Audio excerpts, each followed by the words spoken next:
বাংলাদেশ ইসলামী ছাত্র শিবিরের পক্ষ থেকে আমরা হচ্ছে শিক্ষার্থীদের যারা বিভিন্ন দূর দূরান্ত থেকে আসে তারা হচ্ছে ঠিকভাবে চিনতে পারে না, তাদেরকে আমরা ডিপার্টমেন্টগুলো চিনিয়ে দিচ্ছি সহজেই।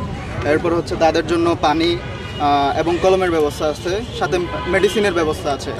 আর সুভেনিয়ার হিসাবে গার্ডিয়ানদের জন্য আমরা ক্যালেন্ডারের ব্যবস্থা রেখেছি এবং গার্ডিয়ান লাউঞ্জেরও ব্যবস্থা করেছি যাতে তারা বসতে পারেন। সুপ্রিয় পানি রাখছি, কলম রাখছি এবং এদেরকে সার্বিক সহযোগিতা যারা হচ্ছে আসছে তাদেরকে যারা কেন্দ্র চিনতে পারতেছে না তাদেরকে আমরা দিয়ে আসছি প্রয়োজনে এবং চিনিয়ে দিচ্ছি। দেখা গেল অনেকে আবার ভুল করে মিরপুরে পরীক্ষা দেবে এখানে আসছে, আমাদেরকে মেট্রো রেলের মধ্যে উঠে দিয়ে আসছি। আমরা সেই ধরনের ব্যবস্থায় রাখছি আর কি, এবং সার্বিক সহযোগিতা আমরা করে যাচ্ছি আর কি, যে কোনো ধরনের সহযোগিতা। কিছুক্ষণ আগে আর কি ধানমন্ডি গভর্নমেন্ট বয়েসে একজনের সিট পড়েছে, কিন্তু চলে এসেছে ভুলে এখানে। পরে আমরা সিএনজি ঠিক করে দিয়ে তাকে হচ্ছে জায়গা মতো পৌঁছে দিয়েছি। এটা আর কি আমরা শিক্ষার্থীদের পাশে সবসময় আছি আর কি।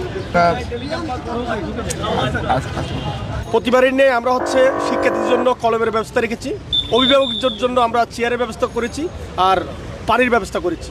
আর হচ্ছে মেডিকেল টিম, আমাদের মেডিকেল টিম রয়েছে। আমাদের টোটাল 14টা বুথের মাধ্যমে আমরা হচ্ছে আমাদের মেডিকেল ক্যাম্পের মধ্যে বেসিক্যালি আমরা প্রাইমারি যে চিকিৎসাটা ওটাই আমরা দিচ্ছি আর কি।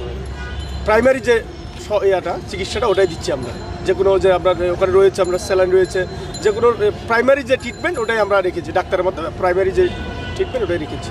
জাতীয়তাবাদী ছাত্র দলের পক্ষ থেকে আমাদের বার্তা থাকবে একটাই, যেন যারা ভর্তি হবে চান্স পাবে তারা যেন রাজনীতি সচেতন হয় এবং সজাগ থাকে কাদের রাজনৈতিক স্ট্র্যাটেজি কী, কারা বাংলাদেশের পক্ষে, পাকিস্তানপন্থীও না, ইন্ডিয়াপন্থীও না।